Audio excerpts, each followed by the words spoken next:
living for the moment now, we're one with the world. I'm moving up to the com box, by the way, because this feeling I get. My heart's in the right place, and so is my soul, yeah.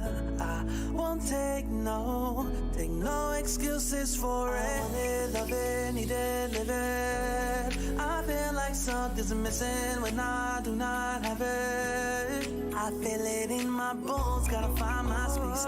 These emotions on my face, taking a toll, I gotta pay it forward. I'll give it all that I can. No matter what, I won't let up. It's in my soul, it's in my blood, and I won't take no for an answer. If it don't hurt me, it makes me stronger. Yeah, no what, I won't let up. It's in my soul, it's in my blood, and I won't take it no more. I will be there.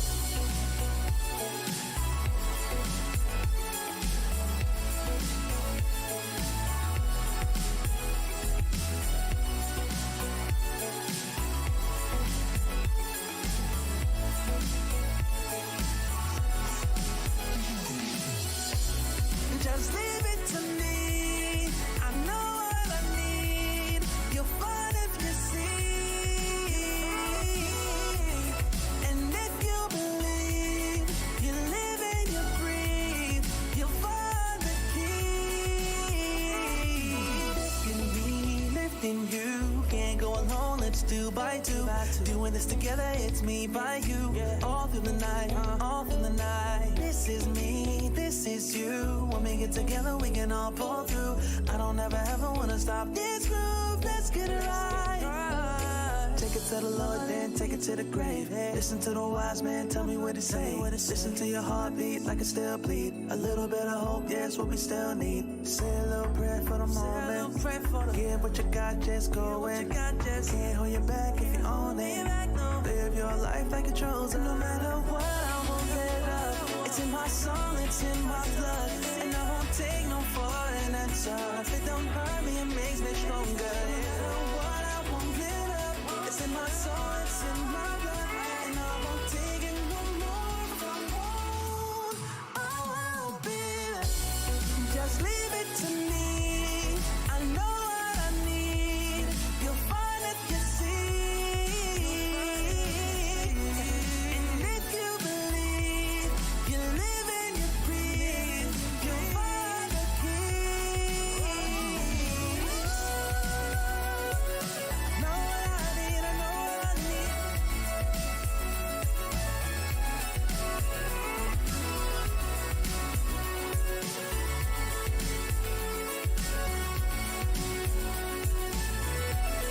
You'll find the keys.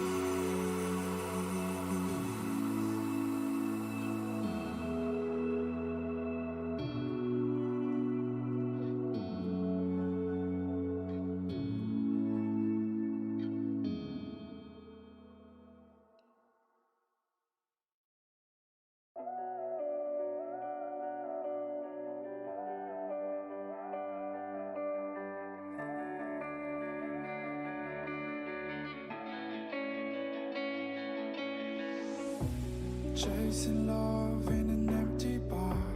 Pour a drink till I make it past. The midnight hour seems to come and go, but I know. Walk on up with a drink in hand, sipping mixers cause you can. And all the lights begin to switch off. You're chasing the light, holding on for life, fading out, chasing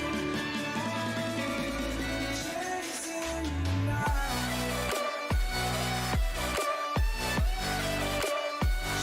chasing the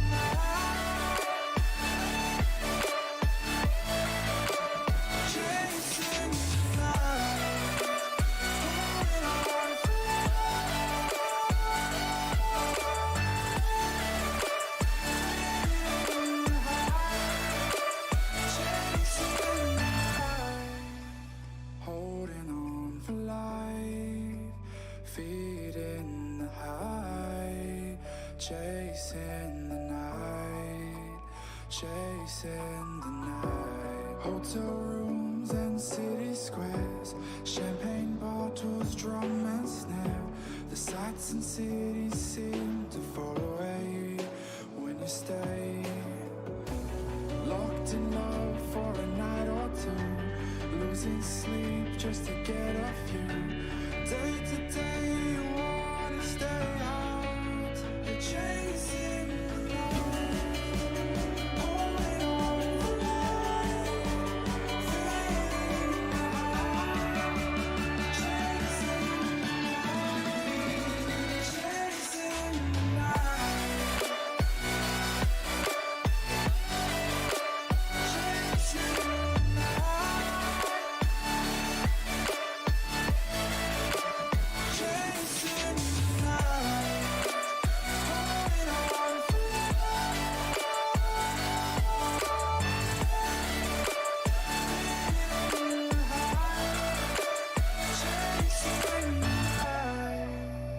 holding on for life, feeling the high, chasing the night, chasing the night. Chasing the night.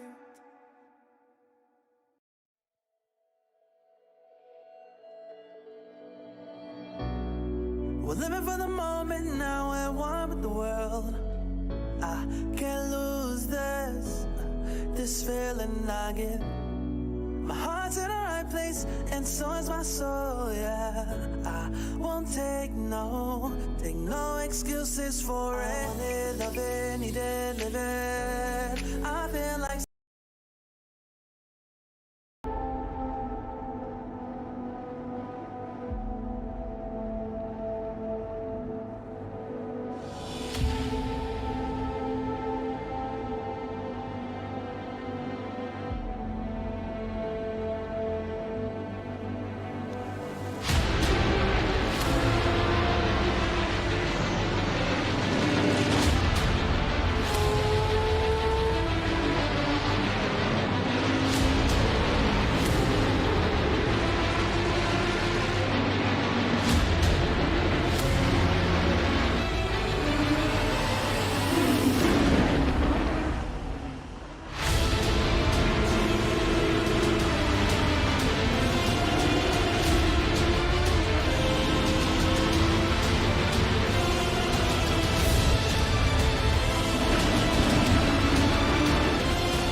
Good evening, ladies and gentlemen, and welcome back to round 2 of the RCI GT4 Championship. My name is Ryan Gill. I'm going to be your broadcaster and lead commentator for tonight, and joining me in the box for the second round of this championship, all the way from South Africa, is George Smith. Indeed, Ryan, so good to be here. Paul Ricard now on the cards for the calendar. We saw them take to Monza last week. Excited to see what the GT4s bring here to the very overtaking, lenient circuit. So wide, so much racing to go down. Yeah, definitely. Paul Ricard will be a real test here for a lot of these cars, and of course, overtaking chances aplenty, but I'm not alone with George in the box tonight, because joining us all the way from the States is Nick Setnick. Hey, how's everyone doing tonight? Round 2 of the GT4 Championship. I am so excited to get back in the box and commentate for another GT4 race. We learned last week that the GT4 class is just fun to watch. It makes for very exciting racing. They can get up and scrap with each other a lot more intimately than the GT3 class can sometimes, and we still have the pro-level drivers up into this split, and I think we're in for a excellent race here today at Paul Ricard. Yeah, it's going to be interesting for sure. There's been a lot of talk before the race about how certain cars may struggle here more than others. The Ginetta in particular a lot of those drivers have been saying that they're dreading coming into the race this evening. But if your eyes have been focused on the timing board at the top left, you will notice that Joe Macaulay has put his Ginetta top of practice right now with 6 minutes and 30 seconds left to go, with a 2:05.499, just getting in to the lower half of the 2:05s. So it's going to be very interesting to see how that all plays out today. But of course, practice isn't everything, George. No, it's not. But I mean, it certainly gives a little bit of insight, right? I mean, I think you were talking about a little bit on air, maybe the Ginetta running qualifying setups and everybody trying to see what their race pace will be with their fuel loads. But, you know, I wouldn't have expected, even in practice, to see the Ginetta up at the top because of its limiting top speed. I thought that this back stretch that we see Bashir Jadwad making a run down at the moment would have something to do with the fact that, you know, the Ginetta wouldn't feature too much. But I mean, looking at practice, I'm keen to see that it seems to still be in there.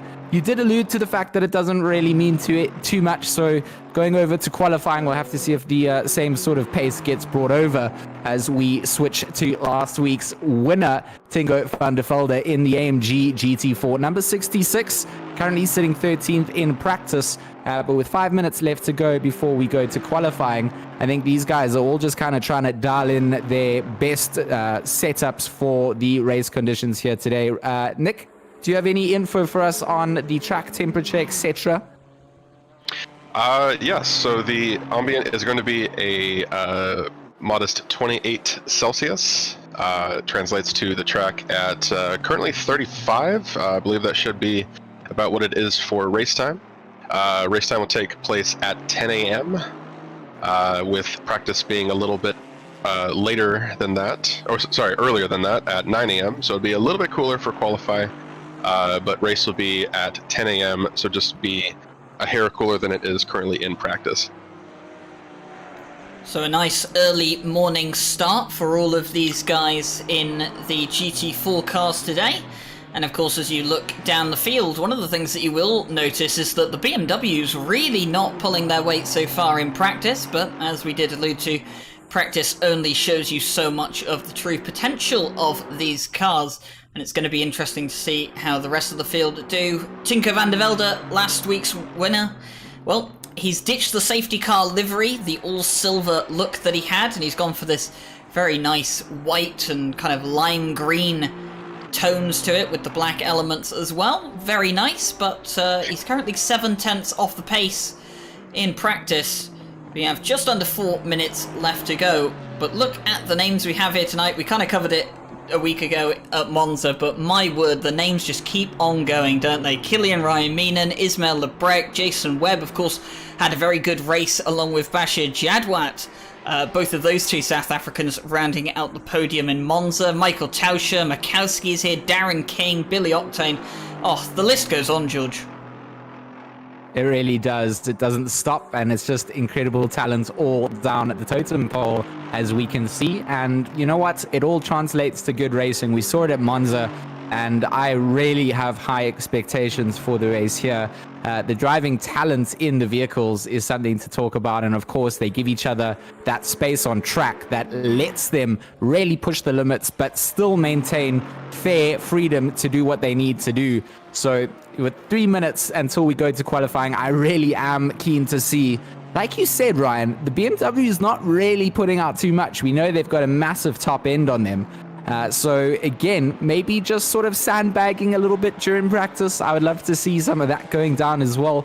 I'm more of one of those drivers that gets in and tries to throw my fastest lap in practice, just so that if we go over to quali and I've done badly, then I'm not judged so badly, you know, because they've seen that I can potentially do a good lap. But yeah, I'm not one of those sandbaggers. I think that I would go out and try and set a good lap. Joe Macaulay in this Ginetta, though, definitely something to talk about going forward. If he can bring his pace going through, he's not too far off of Lawrence there, who holds down second place in pre-practice. But a Ginetta at the top, definitely not something I would have expected, Nick.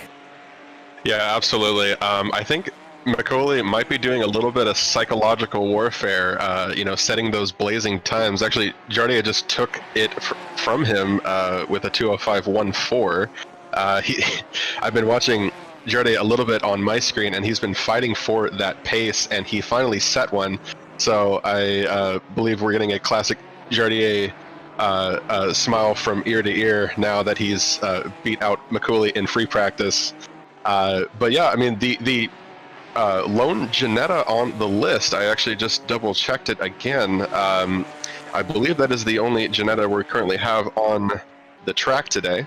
But I mean, Macaulay's showing that he can get pace out of the Ginetta, and that is going to be something that hopefully he can carry over into qualify and into the race. He can kind of fight off some of the possibly faster drivers. But yeah, that is interesting that the BMWs are lower on the list a bit, the first one being in 6th place in free practice. But again, we'll have to wait until qualify to see where their actual paces are going to be sitting. It's going to be interesting to see how it all shakes out. And of course, Joe Macaulay at the moment, the only Ginetta we have on the field for the pro class. We do have a few sign-outs for tonight, so obviously that can explain the absence of a few drivers. But Tinko van der Velde, the man in the 66 Mercedes, he got off to an absolutely flying start, didn't he? At Monza. Never really looked like he was ever going to be under pressure for the win, and of course took that very dominant victory and, has rather earned himself the right to be sitting at the top of the championship standings. We will show you the standings later on, but as we come to the end of practice, Joe Macaulay will actually take the lead of practice back from Jaroslav Honzik by 0.006 of a second. More mind games going on here, Nick. Yeah, absolutely, and that is a great sight to see. Macaulay holding on to the top time in practice, and then to take it right back at the end. That is just showing that he has the pace to possibly pull out a win here at Paul Ricard, which actually alludes me to another point, is that there was actually a little bit of pushback for Paul Ricard from a lot of the drivers. It is apparently not much of a favorite for a few of the drivers, and they were trying to find pace, especially in the lower split Silver, Am, and Rookie, which are also running on their respective servers.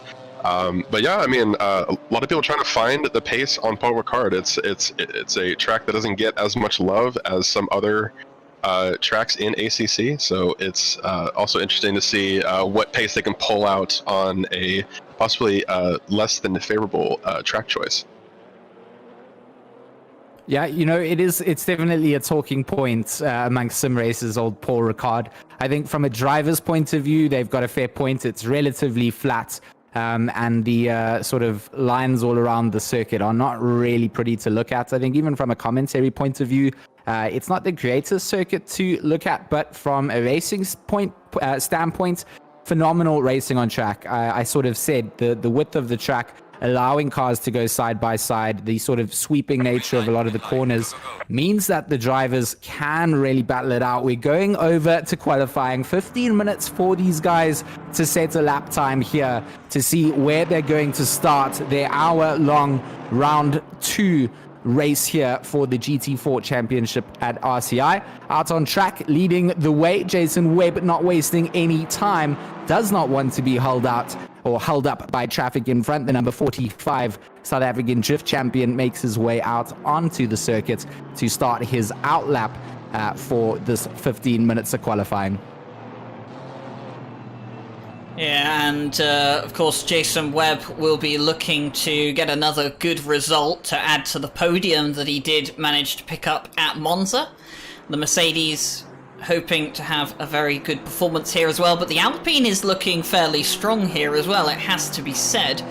On a quick note of topics of tracks that are maybe not too popular, tracks that we don't see too much, we are going to be seeing a few more of those tracks, in particular the Thursday series that is starting this Thursday, which is going to be commentated on by myself, Paul Glover, and is it Nick, are you joining me for that one? I can't quite remember off the top of my head. Yes, okay, so I was correct the first time.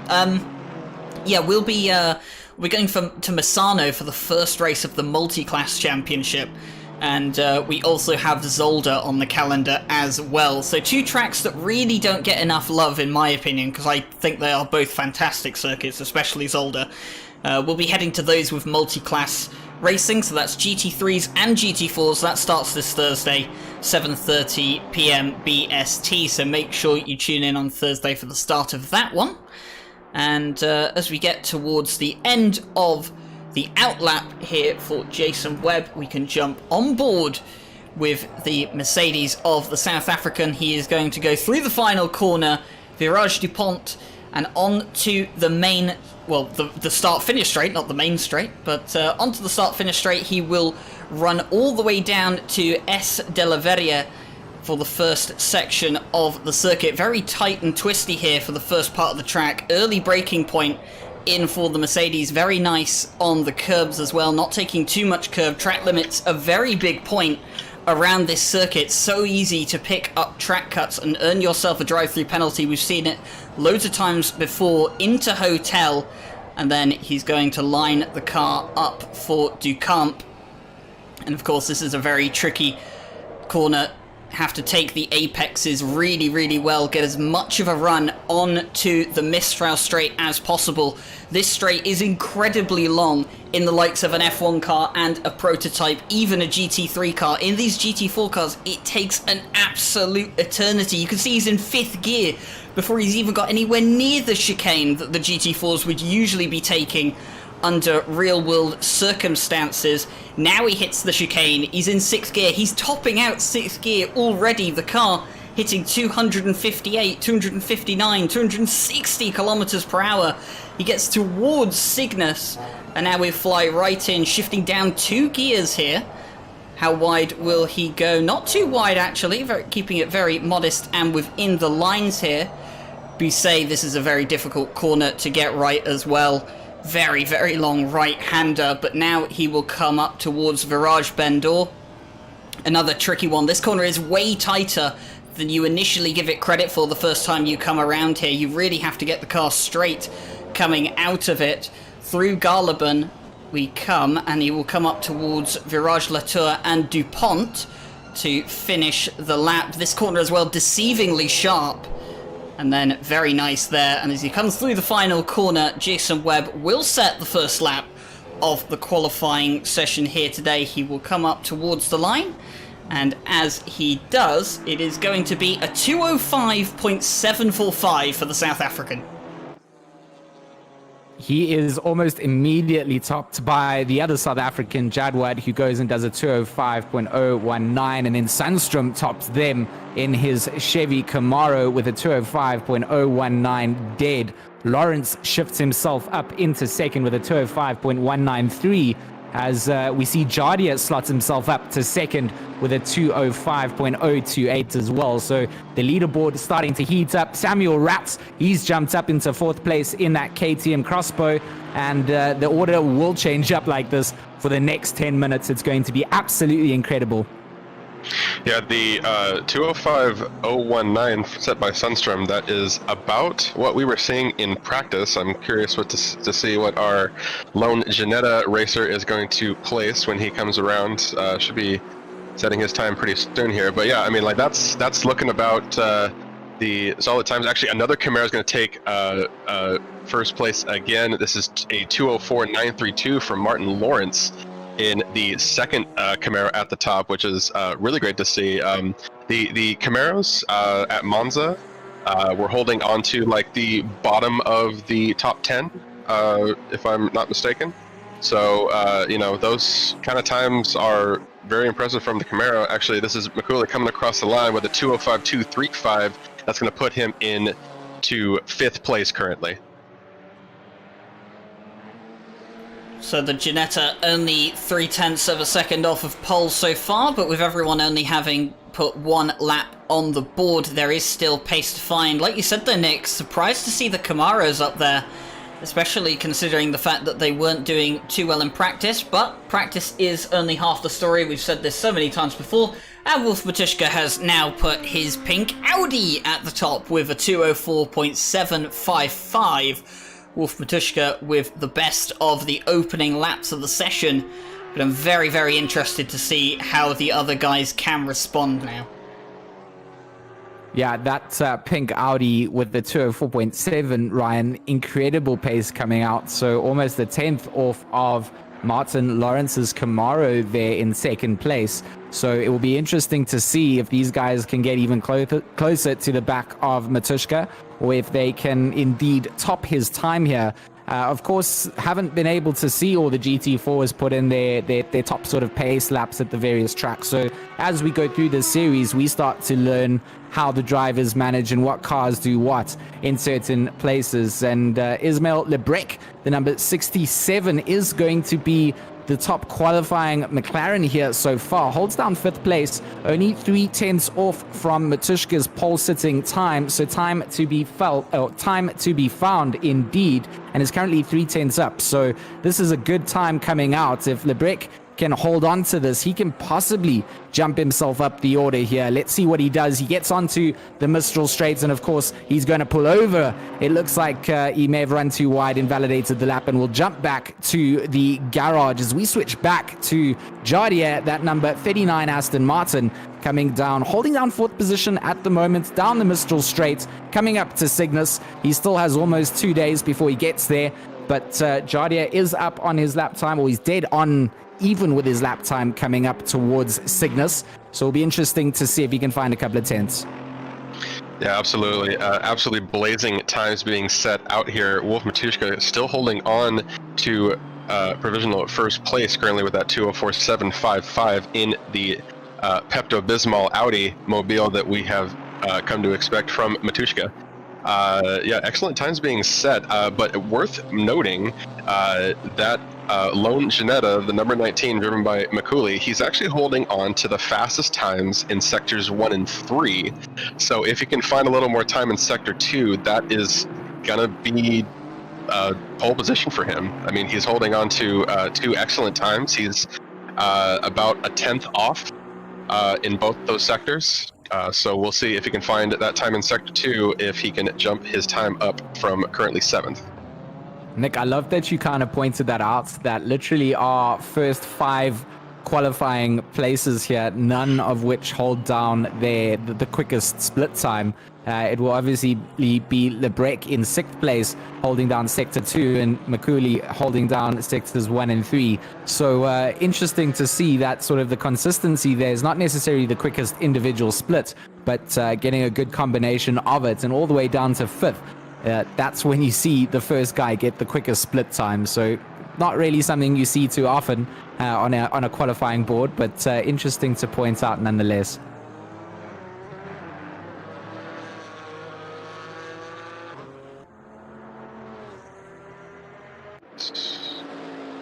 So Martin Lawrence will be the highest up of the Camaros here so far tonight. I'm actually looking down the order. I don't see Billy Octane's name anywhere, which is very unusual. He's usually in and around the top 20. In fact, I don't see Harry Conway either. I'm looking down the board at the moment. Billy Octane, well, down in 28th right now. And funny enough, guess who's down there with him, George? It's Killian Ryan Meenan as well.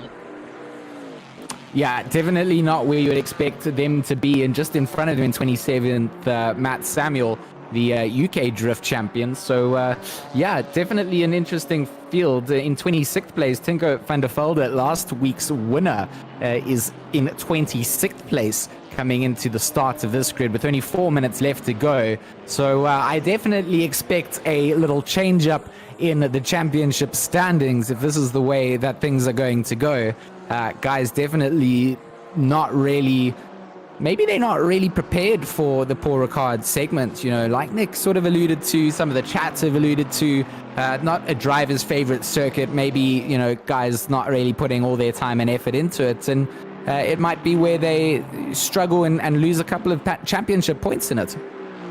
Yeah, I mean, if that is the strategy they want to hold on to, that is within their realm of choice. We have plenty of rounds past this to pick those points back up. But yeah, it is interesting to see those big names near, past 20th position. I mean, that's definitely not to say that there isn't very stiff competition in this split. I mean, we have incredible names on this list near the top, and I mean, running all the way to the bottom, quite honestly. Currently, looking at my timing board here, we're on board with the 45 Jason Webb, who is, sorry, I lost track of him. He's actually up 5/10 right now, so that's pretty solid time coming out from him. That would jump him up into the top 10. Definitely if he finishes this lap out, although if it's increasing that much, that might be a track limits violation. No, it should be okay. Sometimes it jumps up into the seconds, right? So I think he does jump up. You're right, Nick. He goes up to 7th place with that lap time, so gets himself into the top 10. But a lot of guys are struggling for pace, and with sort of the lap times that they're doing here, the top guys, 2 minutes 43 remaining, not a lot of time to still get work done. Yeah, I think we're going to see about one, maybe a second lap thrown down from a few more drivers here. But yeah, actually, that's going to be Lebrecht crossing the line, grabbing pole position in that 67 McLaren with a 2:04.494. That is going to be a excellent time, grabbing the fastest in Sector 2 away from Webb, who had it just a moment ago. Magouli's still holding on to best times in sectors 1 and 3, but is just not going to have the top end, as was alluded to. The Ginetta is topping out on the main straight, and that is just going to always hurt the Ginetta, especially in sector 2 here. So I don't think that time is even possible for Magouli to take back at this point. Yeah, some of these cars definitely struggling on the straight more than others. One car that has definitely surprised me today are the two Camaros of Lawrence and Sundstrom. Obviously, we know how good Lawrence and Sundstrom are, but the Camaro was said to say it's not that great in a straight line. It's really good out of the corners, but when it does come to the long straights, it does tend to struggle. It's very nimble though through the corners, so obviously that's where it's gained a lot of its time. It's not quite as slow as the Ginetta in a straight, so maybe that does explain why they are much higher up than they are. But look at this though, the BMW, which by the way was one of the cars that was absolutely monstrous at Monza. It was so incredibly good in a straight line, just like the Mercedes. Well, the highest BMW is Ondrej Dedicek, all the way down in 14th place. Yeah, that is a definite switch of events. If you tuned in last week, Monday, and saw the Monza race, it was hunting of the BMWs. They just seemed to spring to life coming out of Lesmo and Ascari, and they just were eating everybody up down those straights. So here, I think the BMWs do have, of course, the top end, but there are some handling sections. People have definitely made notes of the BMW being quite understeery out of corners. It doesn't seem to have been given the best set of brakes either. So yeah, it's a bit of a mixed bag coming into it, and I'm quite keen to see how they all feature around all the different circuits in the calendar. And we do see Tausche here in a Cayman, of course. Not really many of them picked in the championship either. He's not quite the top qualifying Porsche either. Garland, the number 101, holds down 7th, but Tausche here, as he runs wide through that tricky double right-hander, will hold on to 10th, potentially could get topped by someone else. He is going to be dead on even with his lap time. I think it might be invalidated with him running out wide as well, but for now he holds on dead on even. He has this lap to cross the line. Matuszka is up on his time, and he goes pole with a 2:04.206 to grab things from Lebrecht. Takes it down by another 2:10. So incredible to see how these guys not only bettered their times, but did it convincingly, Ryan. Yeah, for sure. And as qualifying comes to an end, Wolf Matuszka looks to have taken that pole position fairly confidently, unless the likes of Ismail Lebrecht in the McLaren or Jaroslav Honzik in the Aston Martin can change that. Lebrecht going very, very wide at the end of the Mistral straight through Cygnus. He isn't up or down on his time. Not entirely sure if that could mean an invalidated lap, but if he'd invalidated a lap, I'm pretty sure he would have pulled over by now. No point continuing, so I will live in hope that this McLaren is still on a valid lap and he can still find some time here in the final sector. He's only got 2 corners left to go, but so much time can be gained or lost in these 2 corners. Lebrecht has 3 tenths to gain. He comes into the final corner. He'll come out of the final corner, run up towards the line. He has not improved, and he won't be finding 3 tenths. He will stay second. Actually, he will improve his time by 3 thousandths, but obviously nowhere near enough to claim pole position. But he will start on the front row alongside Wolf Matuszka. But look at this, guys. Audi, McLaren, Aston Martin, Chevy, Mercedes, Alpine. 6 different manufacturers in the top 6. Definitely a nice mixture of manufacturers for the top 6. No one coming out and looking ultra dominant in a specific manufacturer. That's what we want to see with an hour of racing to go. We want to see all these guys putting in their best efforts out on track. Matuszka taking that pole position quite convincingly over Lebrecht, 2 tenths over Lebrecht, and then Jardier 4 tenths off of Matuszka starts in 3rd place. Lawrence and Lawrence 4th and 5th, 7 tenths off the pace, both of them pretty much even Stevens across the board. Foch, Sundstrom, Garland, Chartier, and Rats round out the top 10. And top 10 within a second.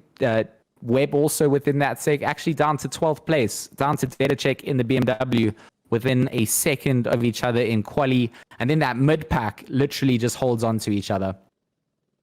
Yeah, absolutely. All the BMWs kind of pooling into that mid-pack there between 12th down to 24th there with Killian Ryan Meenan with that time there. But yeah, that is definitely fascinating to see, especially at a track like Paul Ricard, which has these big open straights. I was definitely expecting the BMW to be a dominating factor in that, so it is interesting to see them shake out, and the best of the BMWs with Dedicek in 12th position. Along with that, actually, and near the end, there was a couple more times that posted up. The 155 Alpine jumped up into 6th position, and Sammy Ratz in the 808 Crossbow was able to throw up into 10th position to round out the top 10 going into the race out of qualifying. So yeah, the mixture is definitely more spread out than it was at Monza.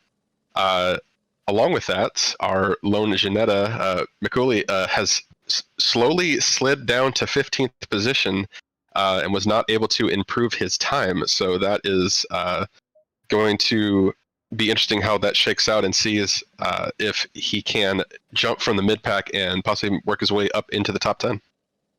Yeah, so just a quick look at the championship standings. Of course, they will be pretty much the same, well, they will be exactly the same as the race standings were a week ago in Monza, but it is Tinko van der Velde that leads the championship from Bashir Jadwal at 7 points between those two.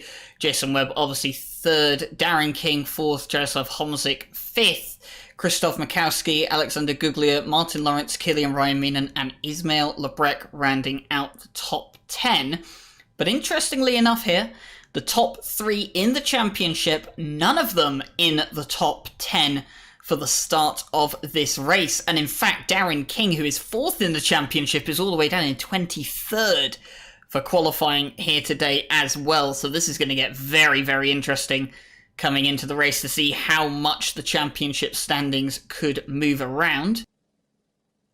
As we look on to the second page, Quade Claessens, Valentin Barrier, Joe McCauley, Stephen Vust, Billy Octane, Dustin Vust, Andreas Simon, Samuel Ratz, Michael Tauscher, and Nico Kramer.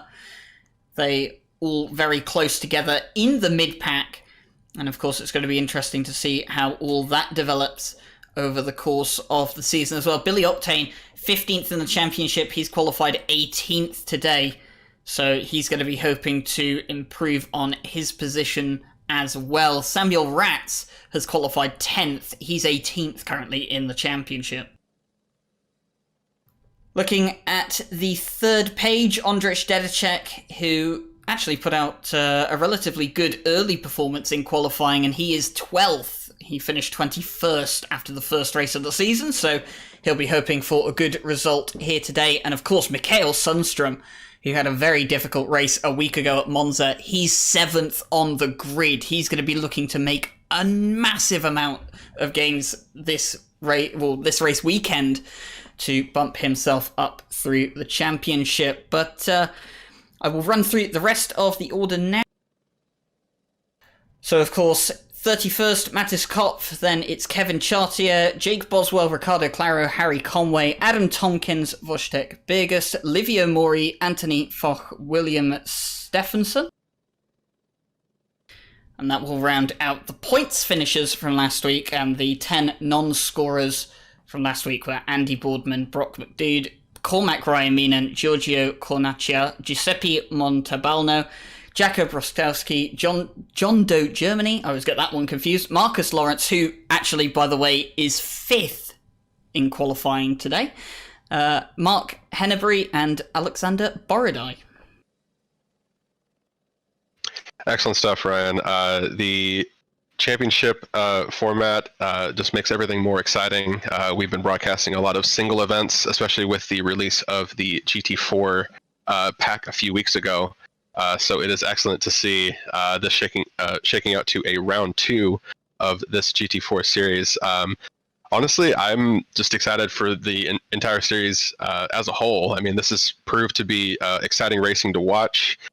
It's great for the viewers, great for the commentators, and I would assume great for the racers as well, as they keep showing up. And everybody was so excited about GT4 coming out for ACC, for these GT4 races, and then into the mixed races, the multi-class races that we'll be having on Thursday now.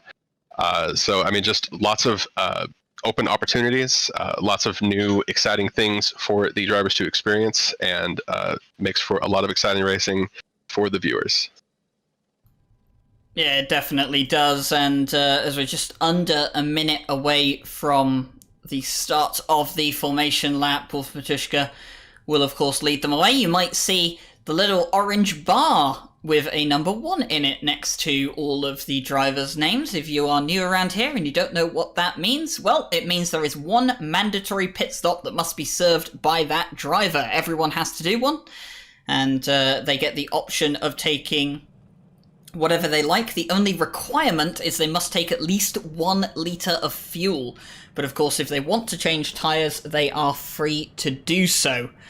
And obviously, it's going to be interesting to see how all of this plays out. A lot of people have been talking about tyre wear around this circuit in particular, so maybe that could be a factor here today. But as the timer runs out, Wolf Matuszka pulls away to start the formation lap. And Nick, I'm going to have to throw it to you now. Who is your prediction for today's race win? Well, I know he's down on the list a little bit, but I just have to put some faith into that number 19 Janetta down in 15th place, currently driven by McCooley.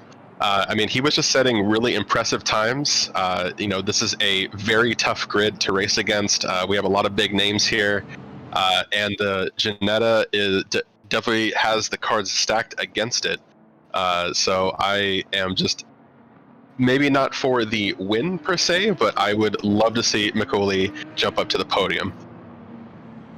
Well, that's, you know what, Nick? Credit to it, going for a really ambitious pick out there, and I have to say, as, you know, the Ginetta being a British brand, I do hope that McCauley can bring that car high up the order and get a good result, but I kind of get the feeling I know one of his 2 picks that he's going to have for tonight, even though they are starting outside the top 10. George Smith, who have you got down for a win here tonight? I mean, I always will back my boys from South Africa, of course. We've got Webb, and of course, we've got Jadwad, who have qualified outside the top 10.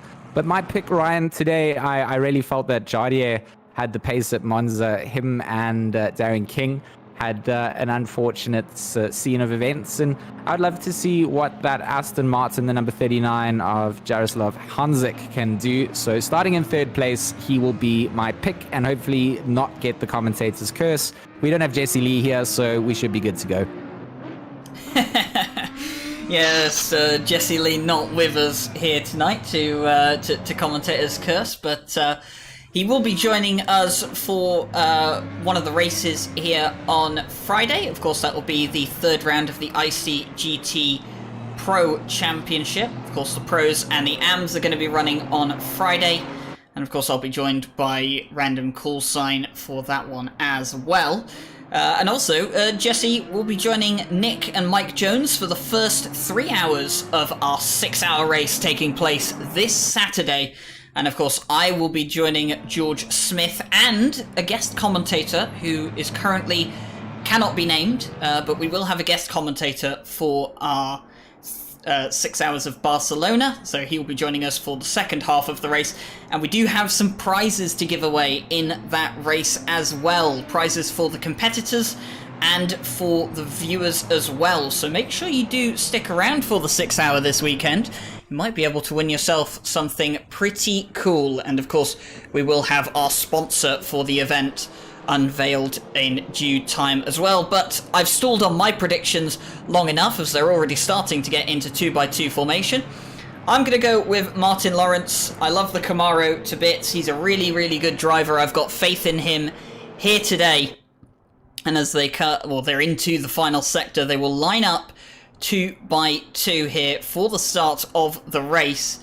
So many GT4 cars here tonight. It's going to be absolutely incredible to see the racing around here. George said it earlier on, the track might not be the most impressive by looks. It might not be the most comfortable track to drive on due to the technicality involved with some of these corners. But there's one thing undeniable with these GT cars is it does produce great racing. Wolf Matuszka leads them round the final corner for the start of the race. Round 2 of the RCI GT4 Championship is set to go live here at Paul Ricard. They come towards the line and the lights are out. Wolf Matuszka leads them away, but the McLaren of Lebrec has got a great start. They'll come down to turn 1, and in fact the McLaren is in the lead before they even get to the braking zone. Wolf Matuszka will be on the inside, but the McLaren will take the lead into the first 2 corners.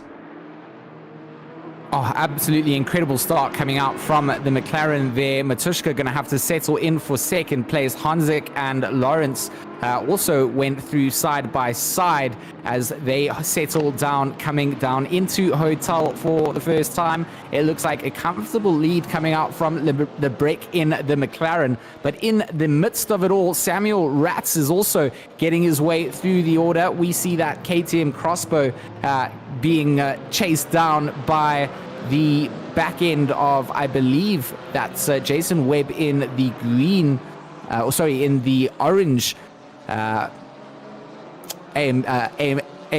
and the white, who is the white AMR here? Chartier, the number 819 AMR on the back of Samuel Ratz down the straight. The KTM crossbow is already under fire here from the Aston Martin as they approach Cygnus for the first time on the opening lap. It looks like they are going to go side by side coming in. You see GT4s all abreast in the background. Side by side they go. Kevin Chartier on the inside. Ratz getting forced quite wide, but still they remain. Jason Webb is there to try and dance with both of them if they make a mistake. The tricky double right-hander. They're both going to understeer through it, but they're both going to hold down through the line. Jason Webb is not quite in a position to move, but still side by side they remain. Samuel Ratz throws it in. He's got the inside line through here, but the outside line of that Aston Martin will then become his dominant line as they come up to the final 2 corners. It looks like the move has been done here by Chartier. He gets 8th place off of Samuel Ratz. Incredible driving coming out from both drivers, giving each other room and making for an exciting opening start here for this hour-long race at Paul Ricard. Yeah, this is the other crossbow, the number 17, Montalbano. Looks like he's kind of caught up in some traffic here, but as we alluded to, Paul Ricard, 2, 3, or even 4 GT4 cars wide. These early laps are going to be very intense as they can go pretty much as wide as they want to and fight for these lines. As we're actually going to jump back to Cormac, who's currently in 19th position. These overtakes are pretty huge. Actually going to go off track a little bit there, pushed a little bit wide, looks like, but he's going to recover pretty quickly. It is just dicey when you have so many cars wide on you like that. You know, you don't want to make them percent. Boardman and King just behind this are going side by side as well. Kind of what sort of happened through there. Looks like King going to get nudged just a little bit. He gets ahead. You can rub a little bit more in these GT4s. You can get so close together. And it will be Boardman hanging on to the back end of King. Lights are flashing. He's not incredibly happy with what King did through there. But, you know, there's 7 cars everywhere around you. You have to try and find some space. Everybody got out reasonably clean. And it looks like Claessen's getting a good run down this as well. Currently in 23rd place for ATK, but he is in a mist of cars. He's got Boardman, who he's currently tucked up in the slip with. He's going side by side with, I believe, another BMW on his right-hand side, but they are going to throw it through. Claessen's in that BMW in a pack of trained-up GT4s. A couple of cars running wide on the outside and rejoining the circuit. They got to watch out for those track limits at times, Ryan. Yeah, they are. It's been absolutely mad so far for the first 2 laps. It's just action after action, corner after corner. And some of these cars, you could even see in the background so much going on here. The BMWs struggling here compared to last week in Monza, making it difficult for themselves to get overtakes done. Craig Claessen seems to have got an overtake done on the likes of Boardman, but the McLaren is coming back now. They'll come into the final corner. Oh, little bit of a touch between them. But he's still not going to get the drive. And they're still going to be side by side as they come onto the start-finish straight. They're going to go down to turn 1. Boardman's going to have the inside line. He's surely going to hold the position. But look at Killian Ryan Meenan and Andreas Simon behind. They're just trying to switch up positions all around. Killian Ryan Meenan is on the hunt. He does not want to let Quade Claessen's get away. Boardman seems to have got the run. That number 69 at McLaren does seem to get the legs out of the corners, and Claessen's now with the legs in the M4, going to try and go side by side. Later on the brakes, going to go and try and get the inside move done, and Boardman going to lose out heavy as Killian Ryan Meenan comes in. A bit of a tap coming round. Both BMWs run wide, and Simon in that yellow or gold, red and black BMW now going to come in as Claessen's goes side by side again with Boardman as they make their way down through the Mistel Straight. It will be a straight out drag race between these cars. Killian Ryan Meenan had a way better exit. You see him just out dragging Claessen's down the straight. Into the slip goes Claessen's, and it is just onwards with the charge. I see another car coming up round the back, as that I believe is Kopf in the Porsche. He's now got the slip from Claessen's as well. He's going to go side by side into Cygnus with the BMW as he holds his inside line. All 5 of the cars in shot, doing a great job through Cygnus, the double right-hander now. So tricky, a contact between Kopf and Claessen's. Claessen's forced wide out of position, and Simon just going to benefit from all of this. And out of it all, is that Killian? That's at the front. It is Killian Ryan Meenan in front of all of these guys, has got ahead of Boardman. So the pack just continues to fight, Nick. Yeah, absolutely. This is intense racing. Actually, this is just a gang of BMWs. Boardman in that lone McLaren in this is trying to pull away. He obviously has the top end coming out of these corners, but just cannot quite escape everybody else here. Jumping up to our leader, Ishmael Lebrec in the 67 McLaren, had an incredible start off the line and was able to grab a lot of ground ahead of Matushka. That was in pole position, but Lebrec is just going to try to pull away, but Matushka is not going to let it go easily as they're going to lead the front train here on lap 3, I believe they're on now. Yeah, Matushka doing an incredibly good job to stick with the McLaren of Ismail Lebrec, and of course now he's going to be looking to get past the McLaren. How can the McLaren defend on the straights to the Audi with the slipstream? Jaroslav Honzik in the background, waiting to capitalize on anything that might happen, but of course he's got the likes of Marcus Lawrence behind him as well, so he's got to be careful that he doesn't make any crucial mistakes. Wolf coming right up to the back of the McLaren. Now you can see from on board on the rear wing, Wolf Matushka, he's going to try for the outside line. I've said so many times before on Paul Ricard races, the outside line, so difficult to overtake on, and Wolf Matushka thinks better of it. He knows another opportunity will come his way if he is patient. But look at what's going on in the background. Marcus Lawrence has got past Jaroslav Honzik, and now Mikhail Sundstrom's looking interested on Jaroslav Honzik as well. Yeah, Mikhail Sundstrom wants to try and see if the losing of time of that Aston Martin being piloted around by Jardier, the number 39, makes any more mistakes in losing positions, but a good bit of overtaking from Lawrence there. The attack will come back from Jaroslav Honzik without a doubt, but a great bit of driving coming out from Marcus Lawrence there from PCDC to get the move done quite nice and early. But Sundstrom is not giving up on this chase down on the back end of Jardier. The Camaro, although doubted for its top end speed, seems to be holding on where it needs to do.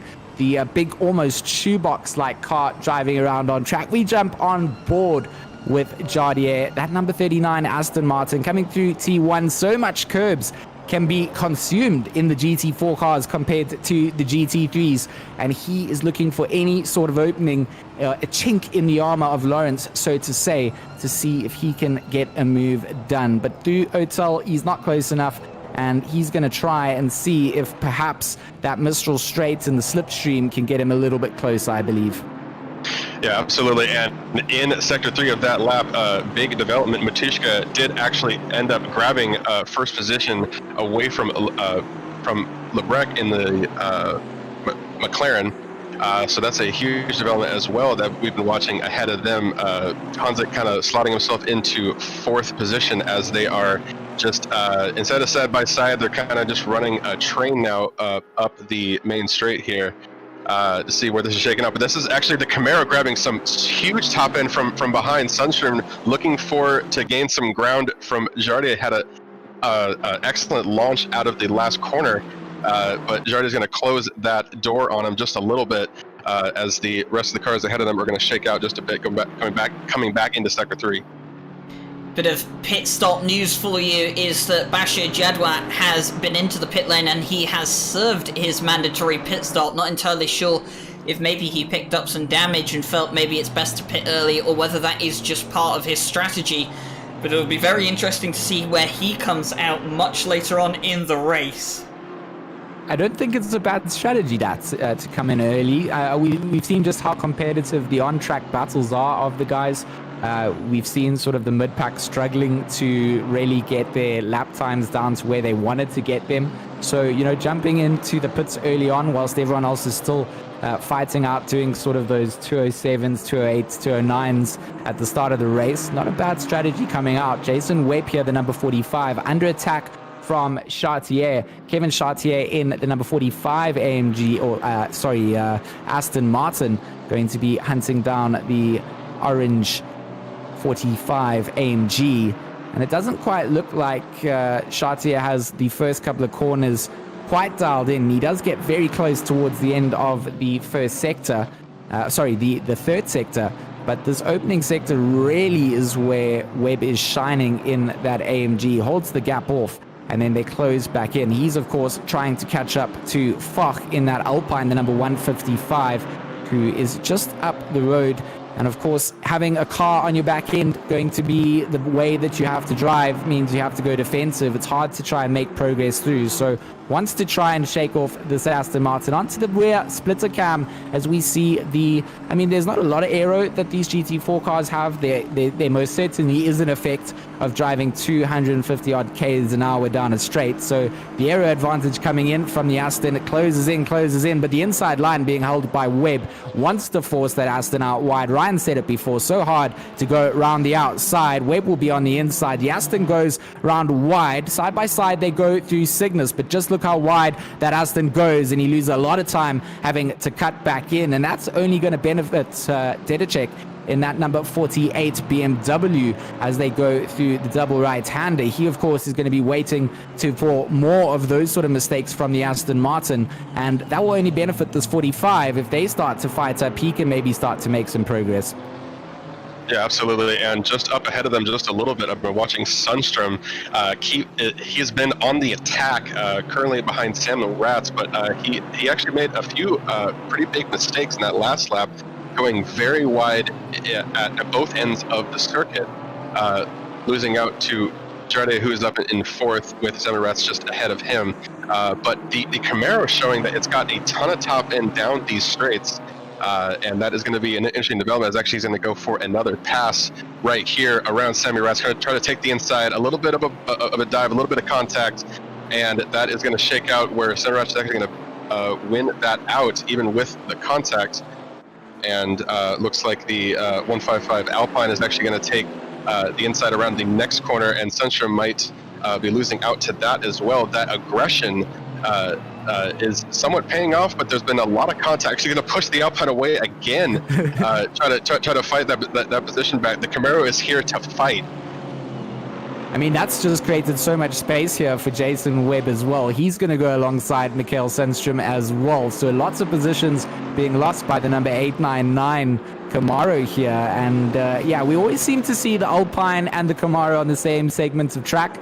We get to see the sheer size difference in these two monstrosities. Of course, the Camaro being the biggest in the GT4 class, and the Alpine being the little baby RC looking car itself. And on the hunt again, the Camaro wants to go on the inside, not quite alongside. The Alpine can't now defend that line, so Alpine will be forced to go out wide. Foch in that number 155 will tuck back in behind the 899 of Sundstrom here.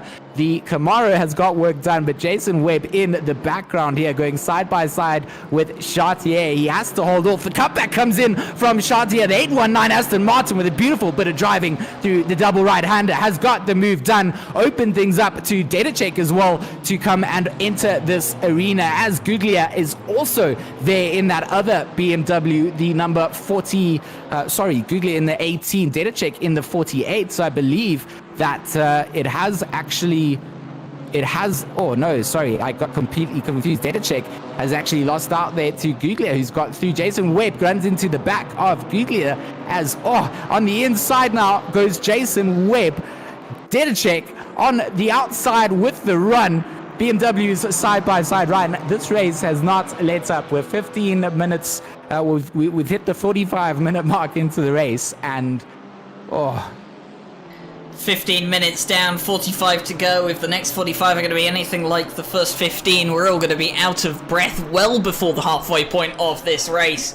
Looking further down the order, Killian Ryan Meenan in 16th. He's looking to make places. Moltel Bono has come into the pit lane. He's going to try and maybe try and find some clean air. I think the likes of Cormac Ryan Meenan has done the same as well.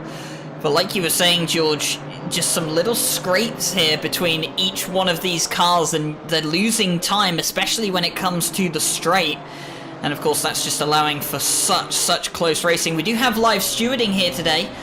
Do not forget that. It has been a week, but we maybe forgot to mention it. We do have live stewards overseeing everything going on here today, and they'll hand out penalties as necessary. But of course, Jason Webb still in 8th place. Chartier now ahead of him. And of course, Jason Webb is going to have to try and get back past the Aston Martin. He was a bit outfoxed by the white and blue Aston Martin coming into DuPont. But of course, he will have to try and get his way back past. Of course, Guglia, the highest of the BMWs so far this race, in 9th place. But I have to say, Foch in the Alpine in 6th, I think is doing a tremendous job, as he's still putting pressure on the likes of Mikael Sundstrom. Yeah, Sundstrom's... Sorry, go ahead. There's been a huge development, actually.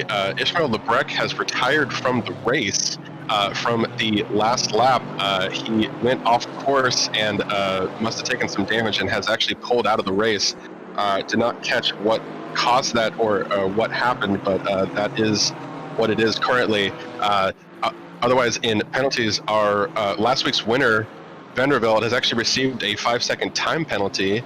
I did not get the reason why he had that, but he does, and he's down in 30th place, just showing how much the lineup has shaken out from the previous race to this one. Yeah, so I think it was for taking out car 72, if I'm reading those reports correctly, Nick.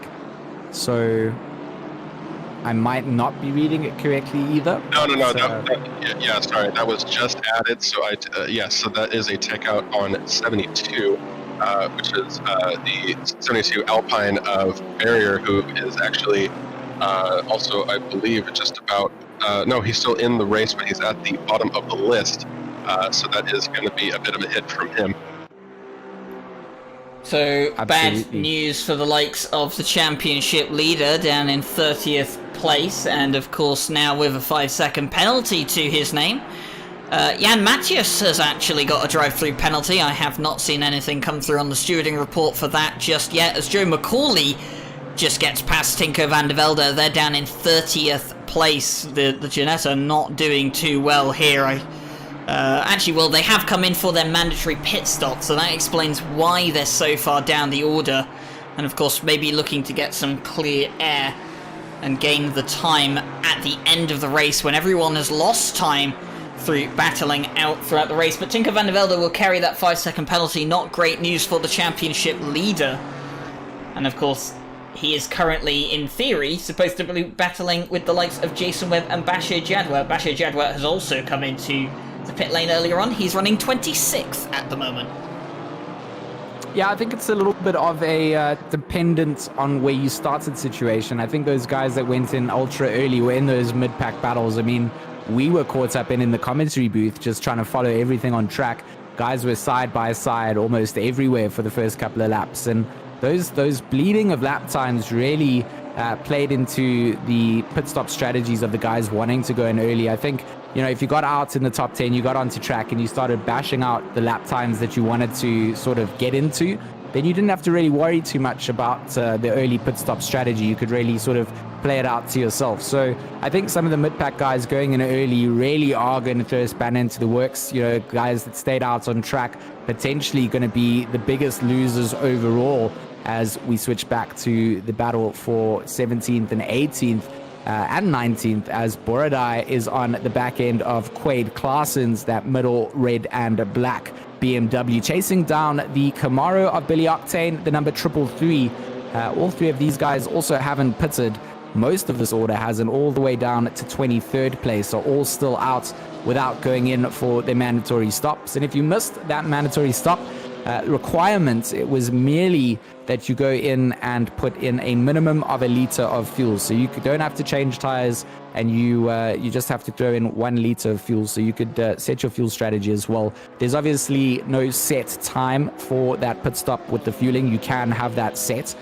So this is dependent. If you throw in 1 liter, that will be different to 45, for example. So it's all down to these guys where they want to put. There's no mandatory window either. So that lets the strategy side be completely on the drivers. And I think that's always something that we forget in sim racing. It's not just about having the car on track, fighting the cars for position, but also micromanaging that pit stop strategy in the background. Yeah, absolutely. So many layers of strategy here, as we're still on board with the 124 BMW of Claassens, currently in 18th position, with Billy Octane only up in 17th. Billy Octane didn't set a amazing qualified time. I don't remember where he started, but he was in the bottom half for sure. So trying to grab a little bit of ground. Actually, Boardman is just ahead of him. Looks like a lot of that pack of BMWs has worked its way past the 69 McLaren. So that is going to be interesting there. But again, all the BMWs in the middle pack, all kind of holding hands between 12th and 19th position, being 7 of them right there, with Guglia up in 9th position currently, just a little bit ahead of that pack. But all the BMWs pooling in the center of the field is a very interesting development that we'll have to take into account for future track choices. I'm still just so surprised by that, since they were so dominating at Monza. Speaking, Paul Ricard would be playing right into their cards, but it doesn't seem to be shaken out that way. We can currently see William Stephenson right here. He has the likes of Ondrej Dedicek right in front of him, also in the BMW, and behind them it's actually Montalbano in the KTM. So Ondrej Dedicek is now the highest of the cars that have completed a mandatory pit stop. And one of the things to remember about this, these GT4 cars, we didn't mention it on the formation lap, of course, but they do not have any tyre warmers on these cars whilst they are standing on the grid. The cars are super, super cold on their tyres. So, of course, the warm-up lap was very, very crucial. And the tyres are a different compound to what the GT3 cars use. So, of course, when you come in for a pit stop, you stop the car, even just to add 1 litre of fuel, the tyres do start to cool off very, very quickly as we see Stephenson on the inside of Dedicek coming into Cygnus, and he'll get that move done fairly easily and move himself up into 21st position. And now Montalbano is looking like he wants to get past Dedicek as well. Yeah, Montalbano wants to go on the inside line. He's trying to show some of the agility of his KTM crossbow. He's going to try and switch back, but going to be forced quite wide there by Dedicek. Kind of missed his braking point a little bit for where he wanted to have a look, but right back on to the back end of the BMW he goes. And Montalbano, the number 17 crossbow here, trying to get his way up through the order. Of course, these guys have gone into the pits. They've served their pit stops. So guys in front will go into the pits and give these positions back, essentially.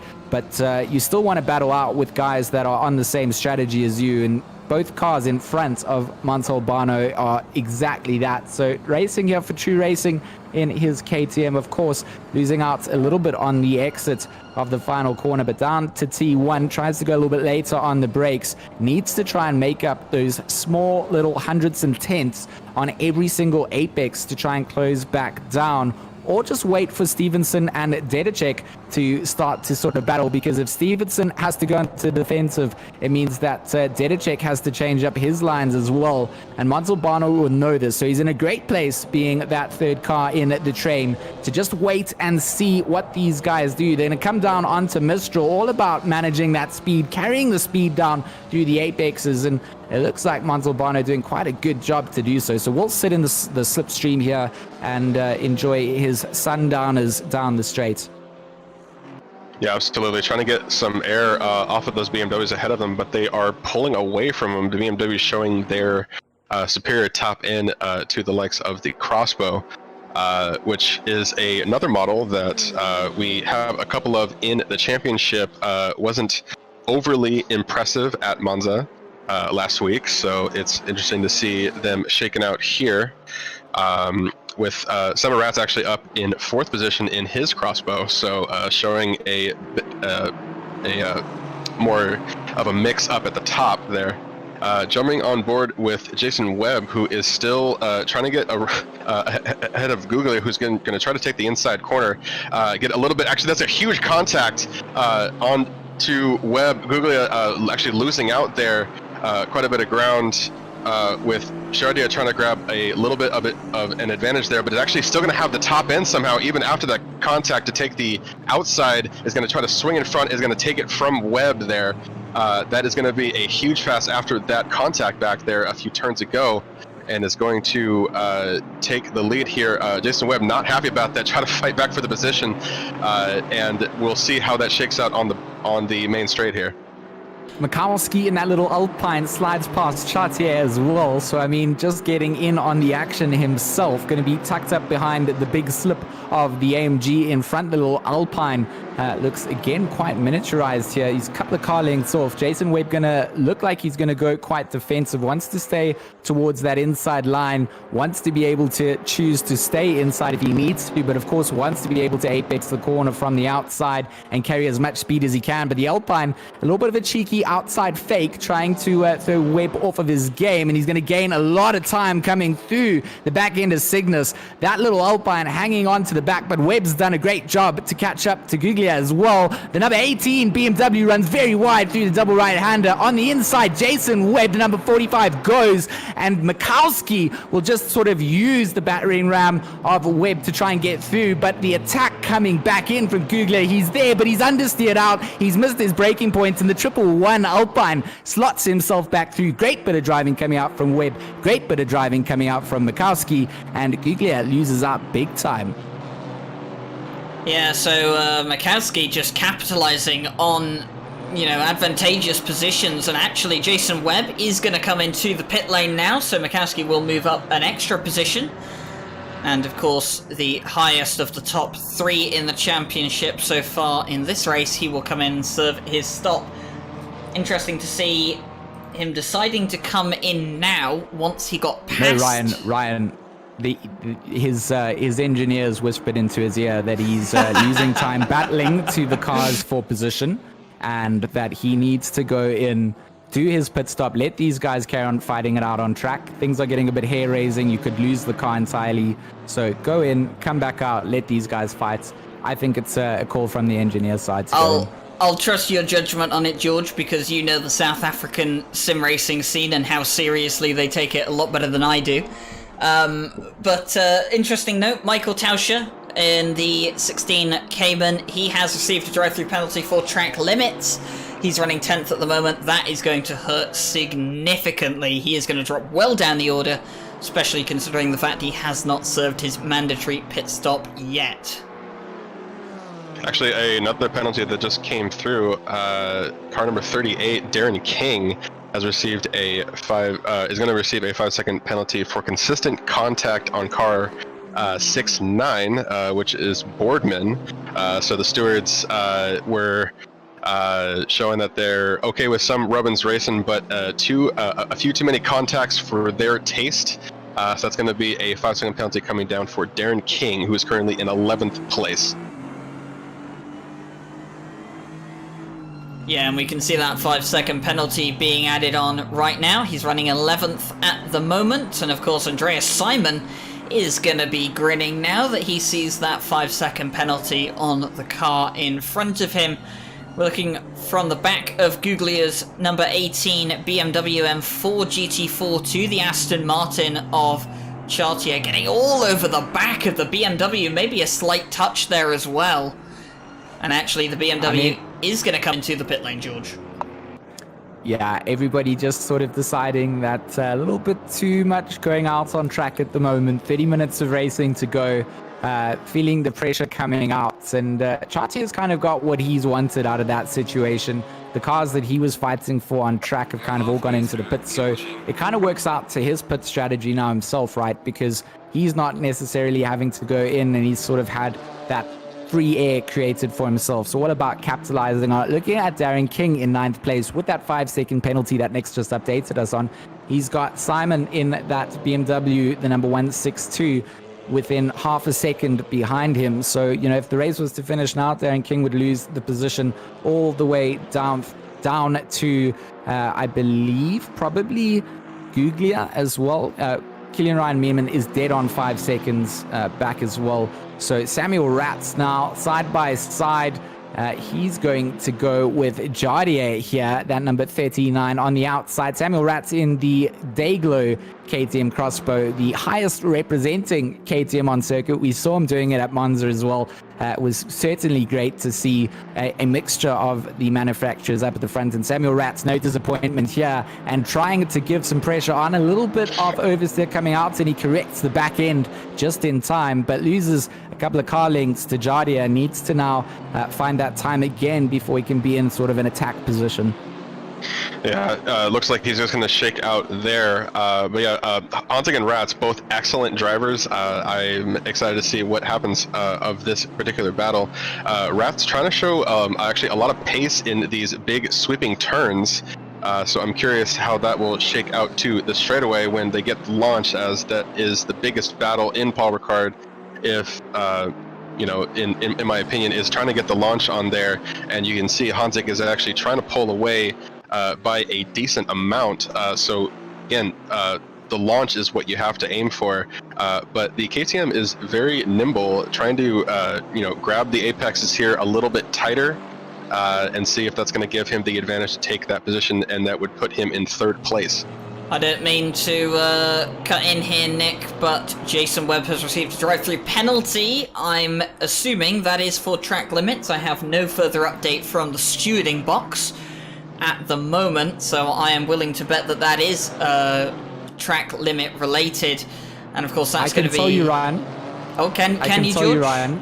I can tell you that Jason Webb does like to use his drive-through limits when he shares cars with his team as well. He hands it over to them with no limits to use up. So a little bit of bounce out there. But yeah, Jason Webb going to drive in to serve that drive through. And I think you're right, Ryan. The limits have been reached, and that's sad because every time you now push it, you get awarded another drive through, and you can just fall down and down. And Rats, once again, going to be on the screen as he tries to get past that Aston Martin of Jaroslav Hanzik, but of course not able to find it through Cygnus. Once again, just trying to keep Jardier honest and force the mistake to come out. Yeah, Jardier is a excellent driver, kind of on the defensive right now, but yeah, really showing that pace actually every time that they pull into a corner, and whoever gets the better launch seems to grab like a good half second. Jardier trying to hang on to those gaps, but Rats is definitely keeping the pressure up, and this could be shaking out for quite a while. Rats just looking for a open opportunity. It's been common in this race so far that if you're pushing the limits of the track, you go wide on a corner that can cost you the position, especially when Rats is so close right now.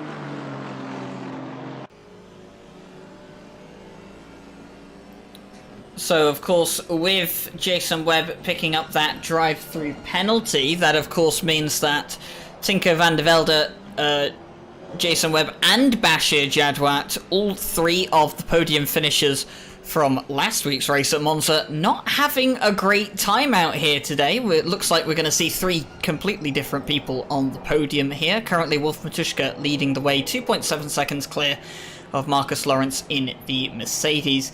And of course, Jaroslav Honzek now trying to fend off the KTM of Samuel Rats for the final podium position. And it kind of feels weird, the fact that Jardier didn't have the greatest race at Monza. He definitely made a couple of mistakes and was nowhere near the pace. Maybe it's just the Aston Martin didn't really favour Monza too much, seems a bit more comfortable around here. Although having said that, he is the only Aston Martin in the top 10. The next one of Chartier down in 15th, but Samuel Rats is going to go alongside here on the Mistral Straight. He's going to be on the inside line, but the Aston Martin just seems to have a better top end than the KTM, and as they arrive at Cygnus, he has to tuck back in behind. Rats almost pulling out a little bit too early each time down that Mistral Straight, and Jardier seems to know it too. He holds that right side, or the left side of the track approaching the corner, forces Rats to use the slip, pull out to try and go alongside, and then knows that as soon as he hits that wave of air, that KTM is going to get dragged back down, stay behind his car, and he can just go through Cygnus completely comfortable, set himself up for the double right-hander, and then get himself up a couple of car lengths before the real agility sections of Paul Ricard come out to play. Going through DuPont now, and again, it's like 2 car lengths off. Rats needs to make this all back up, and he knows it. He wants that 3rd place on the podium. He does not want to let the Aston Martin escape unscathed and have an easy battle. I mean, the other 2 podium position places are sort of uncontested now. Samuel Rats has this in his control, and he can see it in his sights. So Jardier going to be doing his best defensive driving for the next 23 minutes, and still pit stop strategies to come in, the botched pit stops potentially to come in too, guys selecting the wrong strategies, etc. Picking up the speeding in the pit lane infringement, stop-go penalties, a couple more drive-throughs, I'm sure, for track limits are going to find their way into it. I really don't think this race is done in terms of what Paul Ricard has to offer. Yeah, absolutely. And actually, a new penalty just came down the line. Car number 69, the 69 McLaren of Boardman, has received a 5-second penalty for aggressive driving around car number 124 of Claessens, who's up in 11th place currently. So it looks like the stewards putting down the gauntlet about this aggressive driving, making sure that it's Rubbins racing, but it's got to be clean. I don't mean to cut you off here, Nick, but Samuel Rats has got the inside line for the first time, and he does make the move on Jaroslav Honzik going through Cygnus. And he will move himself up into 3rd place ahead of the Aston Martin to put the KTM in the podium positions. Do continue, Nick.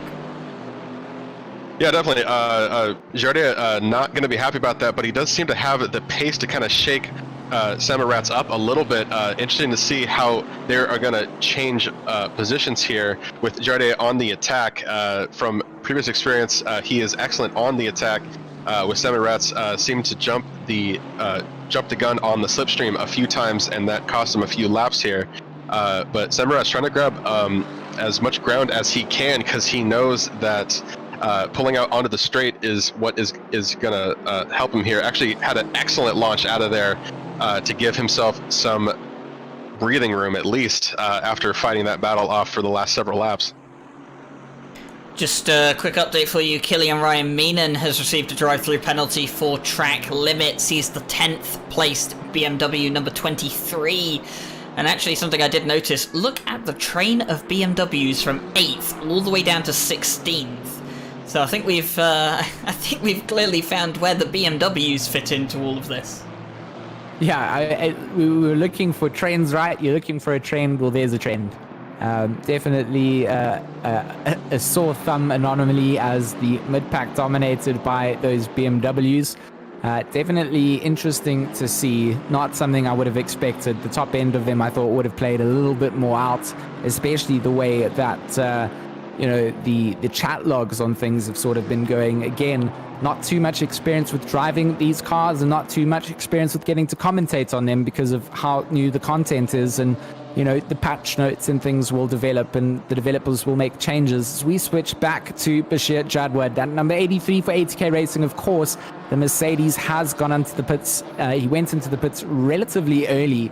Currently sits in 17th place. Dedicek and Stevenson in front of him here as Bashir Jadwad is most certainly making ground. He's caught up to a lot of cars, and this is kind of something that you had said, Ryan.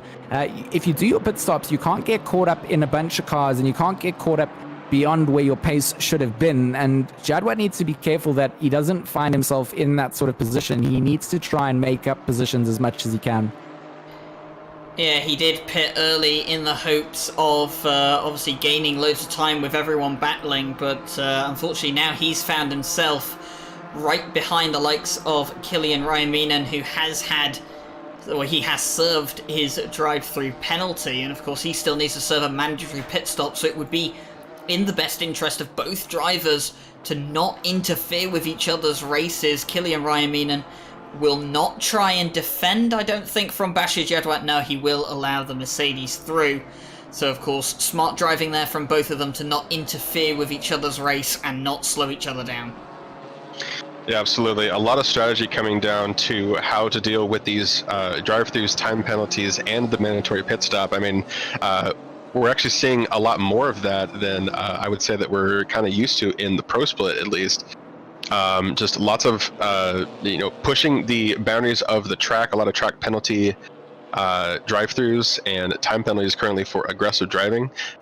So there's a lot to account for. When you want to shake away from a battle, as the battles have been very intense on this track and for the GT4 class, just because they can get so intimate on the track and kind of fight each other more of like a boxing match in the on the corners here.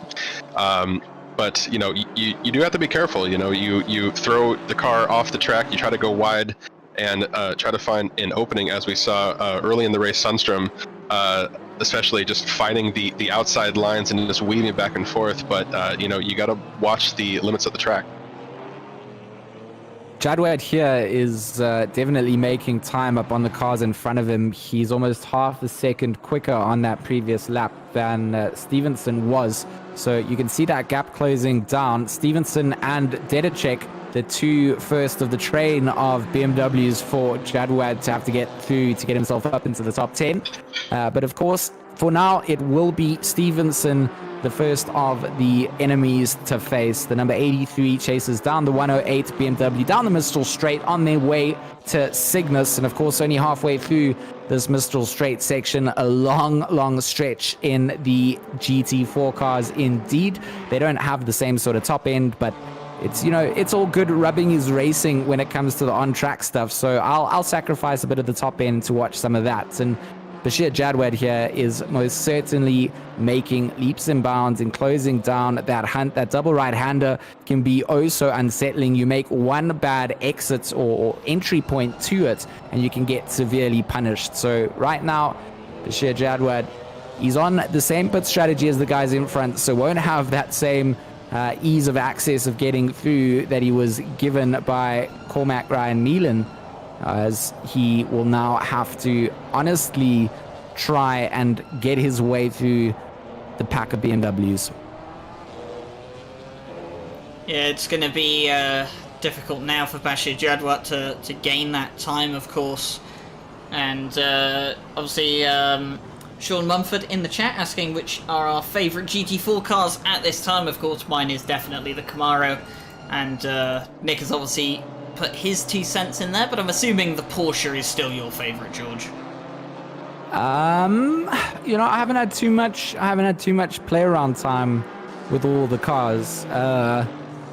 I've driven the Porsche the most, but certainly not something that I'm just going to go out and say I have first love for it. You know, I've kind of even said in the design aspect of the Cayman versus, you know, the 911 in the GT3 class, I have completely different loves for them.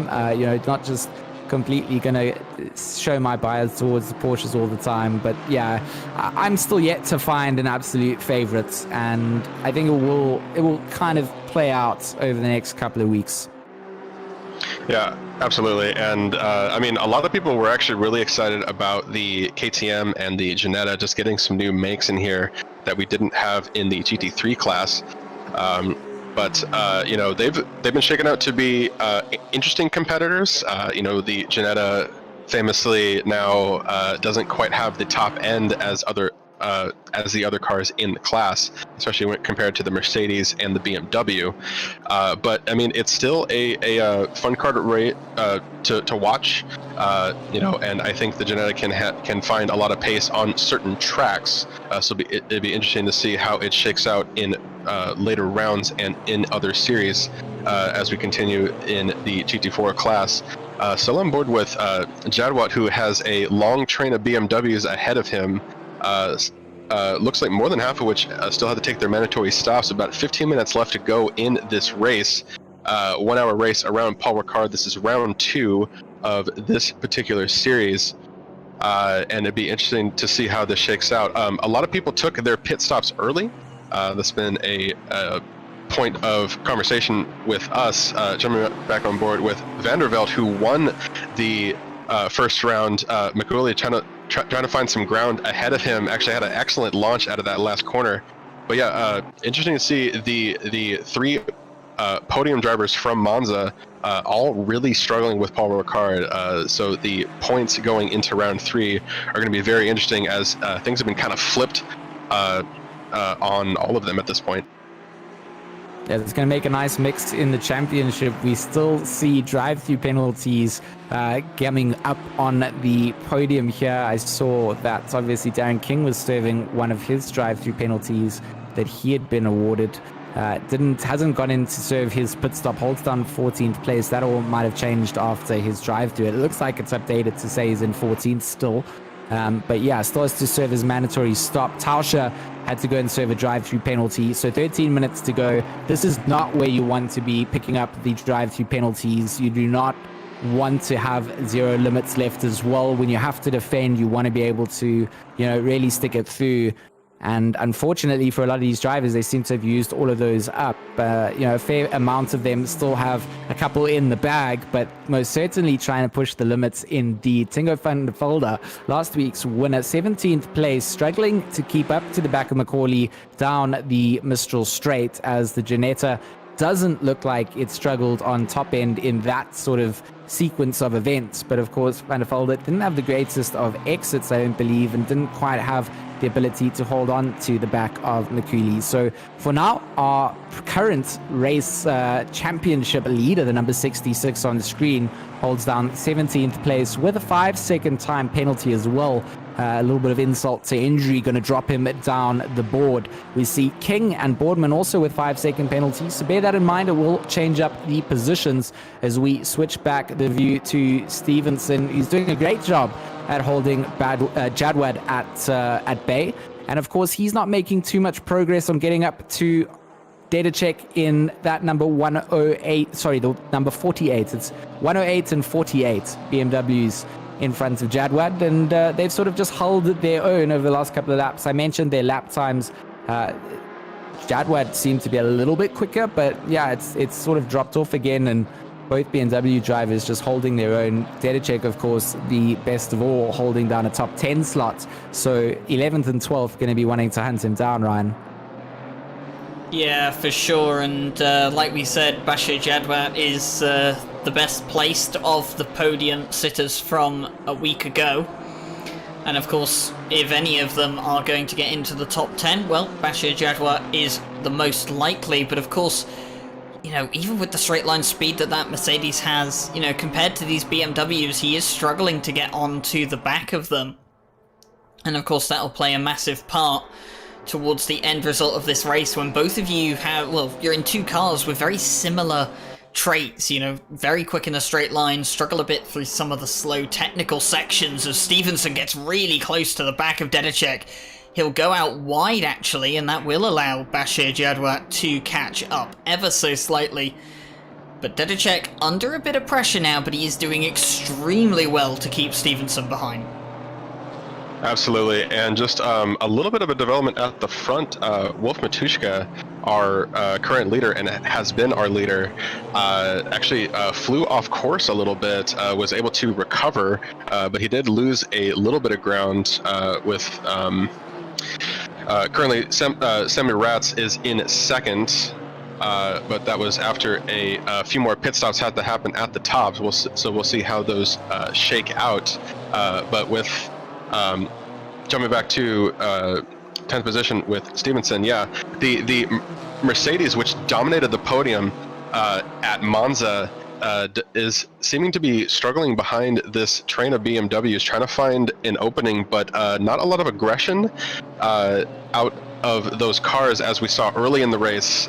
You know, a lot of just scrappy passes happening in the first half of this race. Now in the second half, with only 10 minutes to go, I mean, they seem to be trying to playing it a little bit more safe. Jadwat definitely going to be looking for an opportunity to make the pass, but is definitely not going to force anything to happen, as, you know, losing the car at this point would be a bit of a blow. Jumping over to Cormac Ryan Meenan in his 14 BMW, looking at the back of Klassen's, you know, breaking each other out into this next corner. But Klassen's actually holding some excellent pace ahead of him, and that's going to hold out for now. But yeah, the pool of BMWs in the center, kind of, the train's been broken up a bit as people have pulled in for their pit stops and various drive-through penalties and such.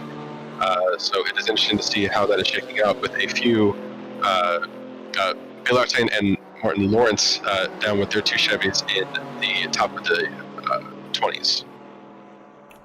Under 10 minutes to go here at Paul Ricard, and one of the very interesting things is you see Cormac Ryan Meenan going toe-to-toe with Quaid Claessens. He's going to be on the outside of Cygnus, but he has the pace to get past Quaid Claessens, and he will have the move done, but Claessens is not quite done yet. He's going to say, well, I'm going to carry the pace through, and I'm going to take the position back. And of course, Billy Octane in the Camaro is looking interested as well. It was interesting after Monza, of course, we saw, you know, the Mercedes dominate the podium. All three cars finishing in the top three were Mercedes powered. And, you know, there were maybe some doubts over what Paul Ricard would be like. Would it be very similar where we saw the Mercedes all the way up at the front of the field? And, you know, would we also see the BMWs putting on a dominant performance like they did at Monza as well? But it's been very surprising to see, you know, the Audi, the McLaren, the KTM, the Aston Martin being the cars right up at the front of the field, and of course the BMWs being very far down the field relative to where they, you know, mostly were a week ago, George. Indeed, Ryan. It's a little bit peculiar, and I'm not quite sure. I'd love to sort of go a little bit more in depth as to why that sort of changed up here.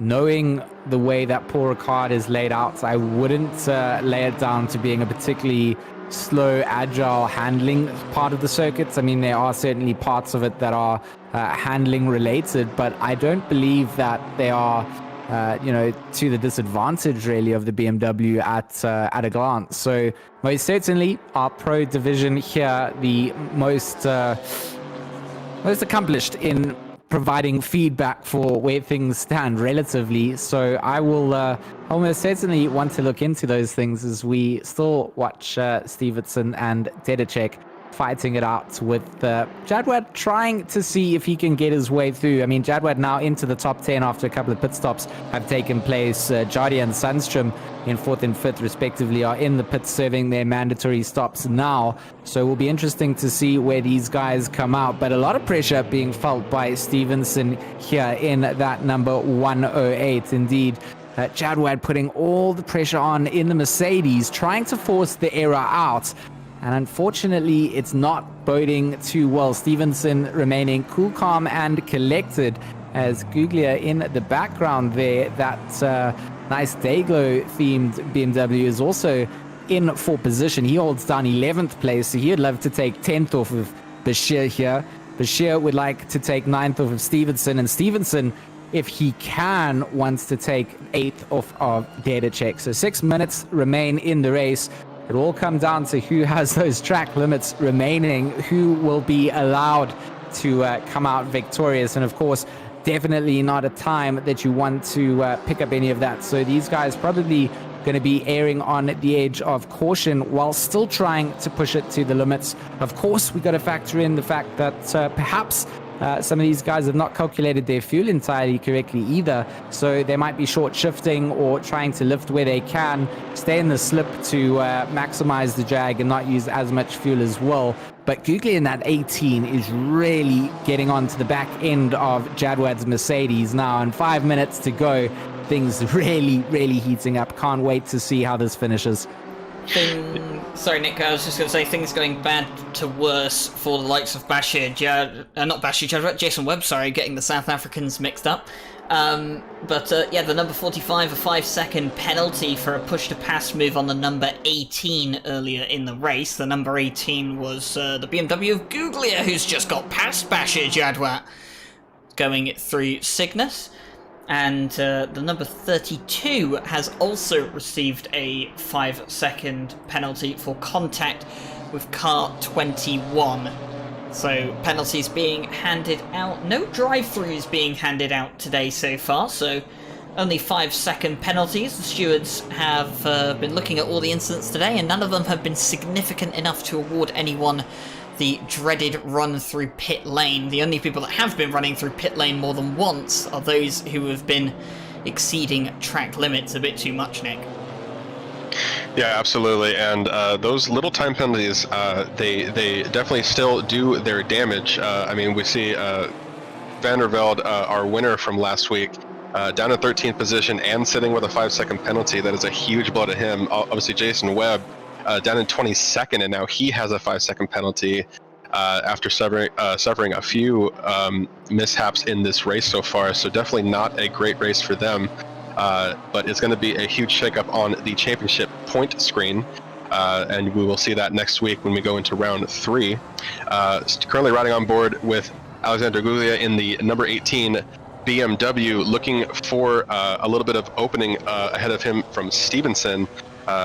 And then Dedicek ahead of them in all three in BMWs, but Jadwat sitting in that rearview mirror, looking for any opportunity to pass. Running out of time here, only a couple more laps to go. They're going to be looking for an opportunity. I could easily see if Jadwat got a good launch, he could throw himself definitely into 9th place past these two BMWs, especially if there's some kind of mistake had, as we've seen a pattern here today, where if you're going too wide into a corner or you get forced by the train that's behind you, that's going to be a huge blow. Going side by side down this straight, swing it out. We're actually going to be 3 wide coming into this corner. Very, very risky stuff. Just bumper to bumper with Jadwet in the back, trying to get past this this formation of BMWs ahead of him, trying to find an opening, but he's kind of just getting blocked off as if all the BMWs are kind of working together to keep Jadwet behind them. But Stevenson winning out in that particular scrap there, and is going to hold on to the front of this train. Ondrej Dedicek losing 2 positions in the space of 2 corners.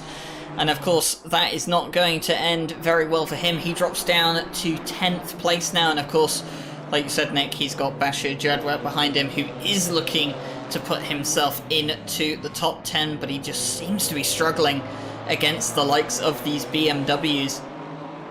The Mercedes definitely not as strong as it was a week ago at Monza. I'm really interested to see, look at that, 2 Alpines at the moment in the top 5, and they are running extremely well here, those 2 Alpines. In fact, maybe 2 of the only Alpines on the grid. I think there is a couple of more, but they're obviously not doing very well here today. Samuel Ratz, the only driver yet to serve a mandatory pit stop, as we have less than 2 minutes to go. Most certainly we'll see Rats going into the pits relatively soon, of course, with that clock ticking down and him leading the race. He'll be going in to try and do it. I see that the number 819 of Chartier in 16th has been given a drive-through with a minute to go, and that will be for the track limits that he's exceeded. Dedicek really does not like the fact that he's lost his 2 positions out to Stevenson and Guglia in front of him. But unfortunately, he's not quite in a great place. But look at Macaulay. He's on the back end of Jadwet coming down the Mistral Straight. He wants to try and get himself up the order as well. So coming out into the last minutes of racing, all cars in sight here are on track for position. Of course, Dedicek, the BMW in the main focus point, the 48, holding down 10th. Collision between the 2, Guglia and Stevenson. A little bit of rubbing is racing, but forced out very wide of Stevenson. Stevenson now losing out to Dedicek on the double right-hander. Dedicek is on the inside, and now it will be Stevenson to try and hold the inside line. Dedicek around the outside he goes. He needs to hold it down. He'll have the inside for the next set of corners. Bashir Jadwet is trying to get himself into the order as well. Macaulay, that Janetta, wants to try and get into this action side by side. Stevenson and Dedicek still go. Bashir Jadwet, big mistake, runs off wide. That's going to allow Macaulay to get on through. Bashir Jadwet loses out on the final couple of corners. A lap to go for our leader, Wolf Matushka, as, what an incredible turn of events come out there. Guglia, Stevenson, Dedicek, Macaulay and Jadwet all putting on the absolute show in the final couple of laps. Absolutely. The leader is on the final lap. This is going to be the last go about for them, but look how much ground Guglia grabbed out of that scrap. Jadwet flying off course a little bit there and losing out to Macaulay, who is just sneaking up with that little Janetta to try to get into this scrap as well. This is going to be a very exciting last lap as we see the continuing train of BMWs trying to hold that ground, hold that formation, but Macaulay is sticking on to the back of Dedicek right now, trying to find an opening. Might lose out some top speed on the main straight here. That's going to be a huge blow to the Janetta, but he's going to keep the pressure up, and this is going to shake out into the last sector. See if he can get that agile little Janetta around these bullying BMWs ahead of him. But I mean, at this point, it's anybody's race in this little pack here. Currently fighting for 8th position. Guglia grabbing a lot of ground there. And that's... You want to switch to Wolf, Ryan? He is going to come towards... Yeah, Wolf Matushka, undeniable, has done a good race here today. Of course, there was the problem with Ismail Lebrec in his McLaren, where unfortunately a game crash has denied him the chance to fight for a podium here today. But Wolf Matushka, fantastic job. And of course, he will take the victory here at Paul Ricard to make him the 2nd winner of this season. Marcus Lawrence will cross the line to take home 2nd place. Samuel Ratz takes home 3rd. Jaroslav Honzik, known as Jardier, takes home 4th place. Mikhail Sandstrom in 5th place. Foch in the first Alpine takes home 6th place. Bukowski in 7th. Macaulay is not done yet. He still wants to try and get past Dedicek, currently in 10th place, but it will be Guglia crossing in 8th, Dedicek in 9th, Macaulay coming across in 10th, Jadwad in 11th. Van der Velde, last week's winner, crosses in 12th with a 5-second penalty to his name. Will it affect the order? Simon next in line to cross in 13th. He does. So the penalty doesn't affect last week's winner. Simon in 13th, Kopf in 14th. Matushka and Jardier giving each other some celebratory high fives with the side panels of their cars. Claessens takes 16th, Ryan Mean in 17th, Lawrence in 18th, Octane in 19th. 20th for Garland, 21st for Jason Webb, Alexander Borodai in 22nd, Darren King in 23rd, it looked like, but with that penalty will allow Killian Ryan Meenan to jump up to 23rd. Well, I have to say, it was an incredibly enjoyable race a week ago at Monza. It's been an incredibly enjoyable race here at Paul Ricard. And I have to say, if the rest of the GT4 Championship is going to pan out like this, well, I get the feeling that Nick, George and I are going to need some new voice boxes by the end of this championship. But, yeah, fantastic job from Wolf Matushka. And, of course, it would be Marcus Lawrence and Samuel Ratz to round out the podium. Well-deserved 3 different manufacturers on the podium for this race, and that is something we do like to see, especially considering the fact that we had 3 Mercedes on the podium this time last week at Monza.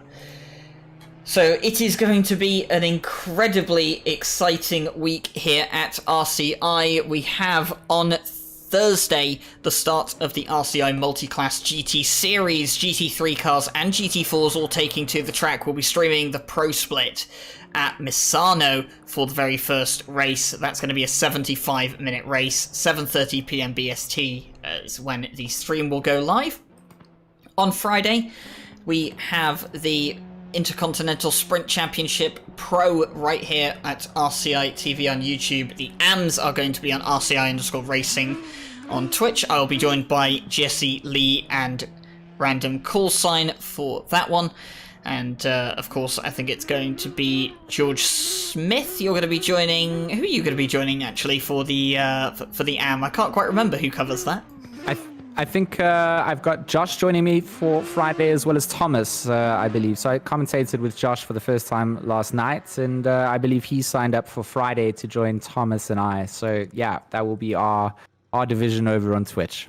Nice. Okay, so yep, Thomas Crabb and Josh Lation will be joining George Smith in the combox on RCI_racing Twitch for the AM stream, but of course the pros will be right here. Saturday, this is the big day of the week, the 6 hours of Barcelona happening. We've had the qualifying, well, we've had the pre-qualifying, we've had the qualifying, we've had the Super Pole.